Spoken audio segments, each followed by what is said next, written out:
Now this question is which of the following is greatest. जब भी इस किस्म का सवाल आएगा तो आपको लॉज ऑफ एक्सपोनेंट बहुत ज़्यादा क्लियर होने चाहिए। लॉज ऑफ एक्सपोनेंट अगर क्लियर होंगे तो ये सवाल बहुत चुटकियों में हल हो जाएगा। ठीक है, लॉज ऑफ एक्सपोनेंट तो मैं इस टाइम नहीं समझा रहा हूँ, एक बात बता रहा हूँ आपको। फॉर एग्जांपल ये लिखा हुआ है a की पावर b, ठीक है। तो जब भी इस तरीके से कोई चीज़ लिखी जाती है तो ये जो a लिखा हुआ है ये बेसिकली क्या होता है, बेस, और ये इस बेस की पावर है। ठीक है, इसको ही हम एक्सपोनेंट भी बोलते हैं। ठीक है, तो ये बेस और पावर, तो यहाँ पर आप देखेंगे सबकी बेस अलग है, सबकी पावर अलग है। जब बेस और पावर अलग होती है तो अगर हम इनमें से कंपेयर करना है कि कौन सा बड़ा है या कौन सा छोटा है, तो इसके लिए हमें सबकी बेस या पावर को बराबर करना पड़ेगा, तभी हम कंपेयर कर सकते हैं। बात समझ में आती है? तो बहुत आसानी से कर लेते हैं। ये 7 स्क्वायर, ठीक है, 7 स्क्वायर को तो ऐसे ही छोड़ देते हैं क्योंकि ये सिंपलेस्ट फॉर्म में लिखा हुआ है। 49 की पावर 3/2, इसको ज़रा इसकी बेस सेम करने की कोशिश करते हैं ऊपर वाले के मुकाबले में। देखिए 49 लिखा हुआ है तो इसको मैं लिख सकता हूँ 7 की पावर 2 और इस पूरे की पावर 3/2। बात समझ में आई?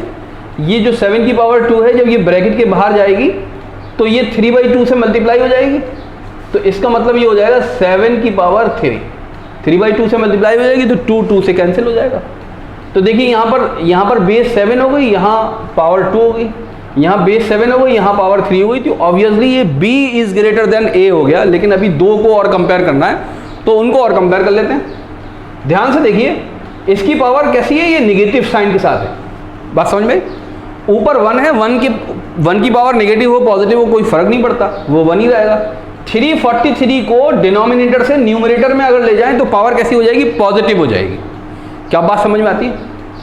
ठीक है, तो ये हो जाएगा 343, इसकी पावर अब हम क्या लिख सकते हैं, 1/3, -1/3 नहीं लिखेंगे, 3 + 1/3 लिखेंगे। ठीक है, अब ये 343 है, इसके फैक्टर कर लेते हैं। 343 इसके फैक्टर, क्योंकि यहाँ पर 7 आ ही चुका है तो आपको और कोई नंबर ज़्यादा सोचने की ज़रूरत नहीं है। आप इसको 7 से ही डिवाइड करिए और ये 7 से डिवाइड हो भी जाएगा अगर ये सवाल सही बना हुआ तो। ठीक है, 7 चौक 28 हो गए, यहाँ पर 6 बचा और 3 63, 7 नाम 63।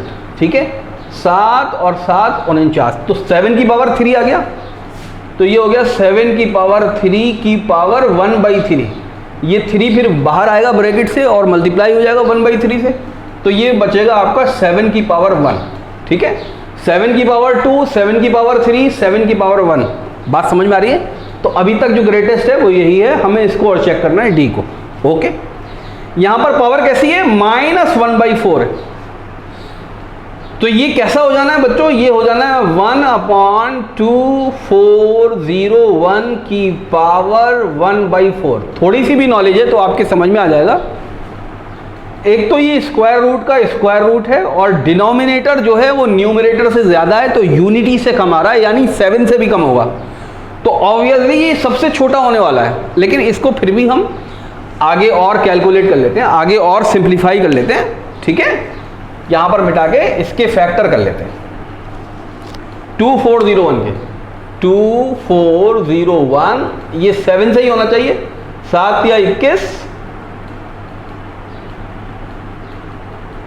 और यहाँ बचेगा 3, 7 चौक 28 और फिर 2, 7 या 21, 343 का भी 7 की पावर 3 आई थी, 7 से हम कर देंगे,